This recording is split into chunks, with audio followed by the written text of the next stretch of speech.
এখনকার জীবনগুলো কেমন যেন অনিশ্চিত হয়ে গেছে। হঠাৎ কখন কোথায় কিভাবে আপনি চলে যাবেন সেটা কেউ বুঝতে পারবে না। তাই যেটুকু পারেন যেভাবে পারেন আপনার ফ্যামিলিকে সময় দেন, যতটা পারেন তাদেরকে একটু বোঝার চেষ্টা করুন। হোক না আপনার ইনকাম কম, তাতে কি, তারপর আপনি যেটুকু পারেন আপনার সাধ্যের মধ্যে তাদেরকে নিয়ে সপ্তাহে একদিন হলেও ঘুরতে বেরোন। দেখবেন আপনার ফ্যামিলি আপনার উপর সন্তুষ্ট থাকবে। মেয়েরা কিন্তু খুব বেশি কিছু চায় না। সপ্তাহের একটা দিন যদি স্বামীরা তাদেরকে নিয়ে একটু বাহিরে যায়, একটু ঘুরে আসে, তাহলেই কিন্তু মেয়েরা অনেক বেশি খুশি হয়ে যায়। সব মেয়েরাই কিন্তু অনেক দামি দামি কিছু চায় না, অনেক ভালো ভালো হোটেলে খেতে চায় না। কিছু মেয়েরা আছে যারা রাস্তার ধারে এক প্লেট ফুচকা খেয়েও অনেক বেশি খুশি হয়। আসসালামু আলাইকুম সবাইকে, কেমন আছেন সবাই? আশা করছি প্রত্যেকেই ভালো আছেন, আমরাও ভালো আছি আলহামদুলিল্লাহ। অনেক দিন হয়েছে গ্রাম থেকে আসছি। গ্রাম থেকে আসার পর কিন্তু একটা দিনও আমরা বাইরে যাই নাই। তো আজকে ছিল শুক্রবার, ছুটির দিন। তো আমরা বিকালে ভাবলাম যে একটু বাইরে যাব। তো কোথায় যাব, প্রায় সন্ধ্যা হয়ে গেছিলো, 5:30 বাজে। তখন আমার জামাই হঠাৎ করে বলতেছে চলো তোমাদেরকে একটু বাইরে নিয়ে যাব। আমিও খুশি, মেয়ে তো ভীষণ খুশি। সে কিন্তু ঘুরতে ফিরতে অনেক বেশি পছন্দ করে।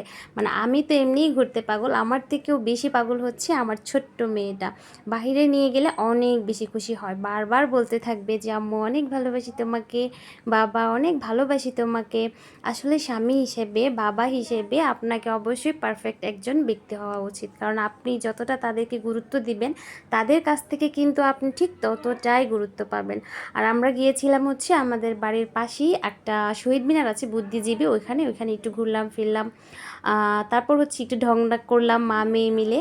আর উনি হচ্ছে আমাদেরকে ভিডিও করে দিচ্ছিলেন। এখানে অনেকগুলো ফুল ছিল, আমি হচ্ছে এই ফুলের তোড়াটা হাতে নিয়েছিলাম। এটা আমার কাছে ভীষণ ভালো লেগেছে। অনেক লাল, সবুজ, হলুদ, নীল ফুল ছিল, বাট আমার কাছে কেন যেন সবুজ জিনিসগুলাই সব থেকে বেশি ভালো লাগে। তারপর একটু সামনে আসলাম, দেখলাম যে অনেক বাচ্চাদের খেলনা নিয়ে বসছে। আমার মেয়ে হচ্ছে ওই যে বেলুন ফোলায় না ছোট ছোট, সেইগুলো নেবে। যদিও বাসায় এখনও 2টা আছে, তারপরও তার এটাই লাগবে। তার এটা দেখে পছন্দ হয়েছে, তারপর সেইটা নিল। এদিকে আমার জামাই বলতেছে এগুলা কিনতে, এগুলা পরলে নাকি আমাকে ভালো লাগবে। আর আমার কাছে কেন জানি তেমন একটা ভালো লাগে না। তারপরও তার আবদার, সে পছন্দ করছে, নিয়ে নিলাম। তারপর একটু সামনে আসলাম, সন্ধ্যা হয়ে গেছে প্রায়, মানে সন্ধ্যারও পরে, আজানের পরে অনেক মানুষ চলে গেছে, আবার অনেক মানুষ আছে।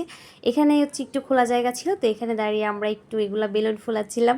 আমি হচ্ছে মাস্ক নিয়েই ফু দিতে যাচ্ছি, তখন আর মানে ফু লাগে না আর কি, বেলুনগুলো বের হয় না। এটা তো স্বাভাবিক বিষয়, তাই না? মাস্ক পরলে তো আর ফু আসবে না। এখানে মেয়ে ফু দিচ্ছিল, আমি হাত পেতে নিচ্ছিলাম, সে অনেক বেশি খুশি হচ্ছিল। আসলে বাচ্চারাও না ছোট ছোট জিনিস পেলেই অনেক বেশি খুশি হয়ে যায়। যাই হোক, তারপরে এগুলা করে আমরা একটু খাওয়া দাওয়া করলাম। ভাবলাম যে একটু কিছু খাই, মানে পেট সম্পূর্ণ ভরা ছিল, কারণ দুপুরের খাবার খাইতে খাইতে প্রায় 4টা বেজে গেছিলো, 4:30 বেজে গেছিলো আমি খাইতে খাইতে। তারপর বললাম যে 1 প্লেট ফুচকা নাও, অল্প করে হলেও খাই, খেয়ে তারপরে যাই। মেয়ে যেহেতু খাবে, আর ও হচ্ছে ফুচকাটা পছন্দ করে, আমিও পছন্দ করি। আর এইদিকে না একটা ঘটনা দেখলাম, বৃদ্ধ একদম একটা জামাই বউ, দুইজন, ওরা দুজনকে এত বেশি সময় দিচ্ছিল, আসলে দেখলেই না ভালো লাগে কেমন যেন। আর রাস্তায় বের হলে এইটুকু কাজ করার চেষ্টা করি, নিজের ওজন নিজে জানি, তারপরও মাপার চেষ্টা করি যেন আমার দ্বারাই সে 10টা টাকা ইনকাম করতে পারে। আজকের ভিডিওটা এ পর্যন্তই। সবাই ভালো থাকবেন, আল্লাহ হাফেজ।